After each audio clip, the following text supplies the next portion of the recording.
The Arizona sun beat down on the dusty town square that afternoon in 1882. Thomas Miller stood at the edge of the crowd, his calloused hands gripping his worn hat. At 47, he'd spent most of his life alone in the timber camps up north, speaking more to pine trees than people. But something about the commotion in the town square pulled him closer. A cruel auction was taking place. Thomas had seen many things in his years, but this disturbed him deeply. A young woman stood on a wooden platform, her entire head covered by a burlap sack tied with rope. Her slim frame trembled slightly in a simple, earth-tone dress that hung loosely on her. The auctioneer, a barrel-chested man with a thick beard, called out prices with a voice that made Thomas's stomach turn. $1 for this one, gentlemen. She can cook, she can clean. Don't matter what she looks like with that bag on, does it? The crowd laughed. Some cruel jokes were tossed around. Thomas felt his jaw tighten. He'd grown up watching his mother work herself to nothing,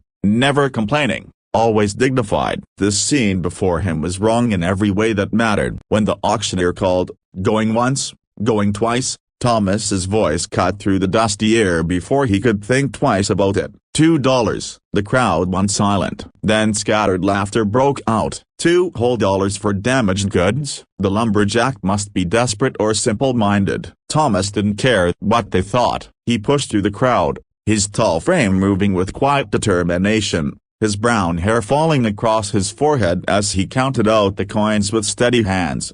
The transaction was completed quickly. The auctioneer seemed eager to be done with it. Thomas approached the platform where the woman stood, her hands clasped together, her breathing visible through the coarse fabric. "Ma'am," he said softly, his voice gentle despite its depth, "my name is Thomas Miller. I'm going to take you away from here now, if that's all right with you." She nodded once, a small movement. He helped her down from the platform, noting how her hand shook as she placed it in his. They walked through the town in silence, past the general store, past the saloon with its tinny piano music, past the blacksmith's forge sending up sparks. Thomas led her to a small boarding house at the edge of town where he'd been staying. Once inside the modest room, Thomas cleared his throat. "Ma'am, I'm going to step outside for a spell. You can remove that sack in private. There's water in the basin, and I'll see about getting you some supper. Take your time." He waited outside for nearly 20 minutes, giving her space and dignity. When he knocked and she called out softly, "You can come in," he entered to find her sitting on the edge of the bed, the burlap sack folded neatly beside her. Her face bore the marks of suffering. Old scars ran along her left cheek and forehead, the kind that told stories of fire or accident. But her eyes were clear and brown and full of something Thomas recognized: dignity, strength, the kind that doesn't break, no matter what the world does to you. "My name," she said quietly, her voice surprisingly steady, "is Margaret Rose Hartley." Thomas felt something shift in his chest. "Margaret Rose," he repeated. "That's a beautiful name. My father used to call me Maggie." Her eyes glistened. "He died 3 years ago. Left debts. The bank took everything. A distant cousin said he'd help, but," she gestured to where the sack lay, "he put me up for auction instead. Said no one would want to look at me anyway." Thomas sat down slowly in the room's only chair, keeping a respectful distance. "Miss Hartley Amagia, I want you to know something. I didn't buy you. I paid money to get you out of a terrible situation. You're free to go wherever you please. I'll give you money for a stage ticket,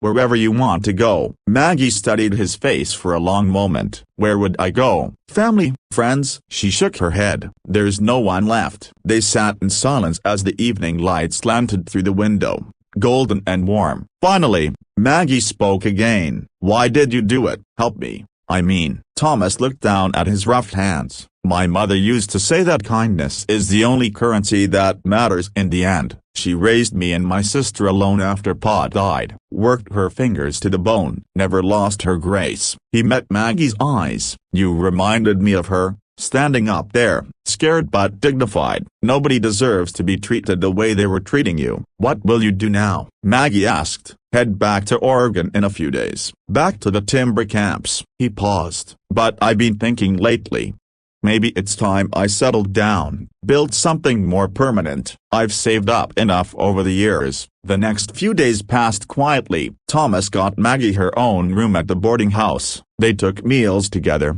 speaking softly about small things of the weather, the quality of the boarding house coffee, the wild horses sometimes seen on the plains. Thomas found himself looking forward to these conversations in a way that surprised him. On the fourth evening, as they sat on the boarding house porch watching the sunset paint the sky in shades of amber and rose, Maggie said something unexpected.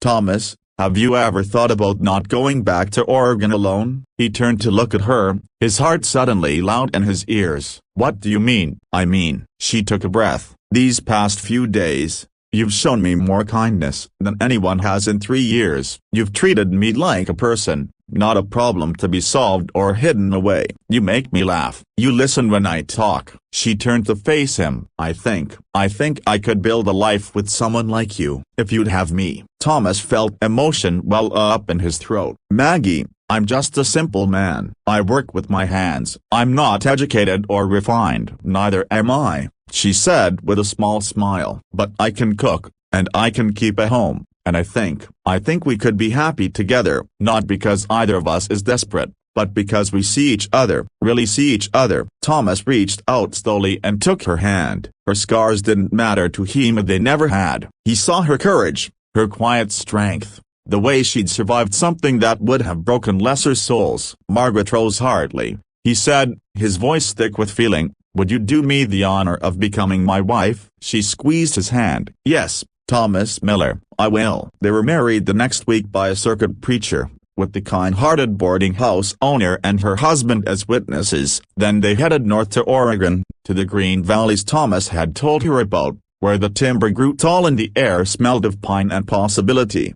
Thomas built them a cabin with his own hands, sturdy and warm. Maggie made it a home, with curtains in the windows and herbs growing in boxes. They worked side by side, building a life one day at a time. Years later, sitting on their porch as evening fell, Thomas would sometimes think back to that dusty town square. $2 of the best money he'd ever spent, though not because he'd bought anything, because he'd seen a person who needed help, and he'd offered his hand, and she'd taken it. That was all that mattered in the end, not the scars we carry, but the hands we hold as we carry them.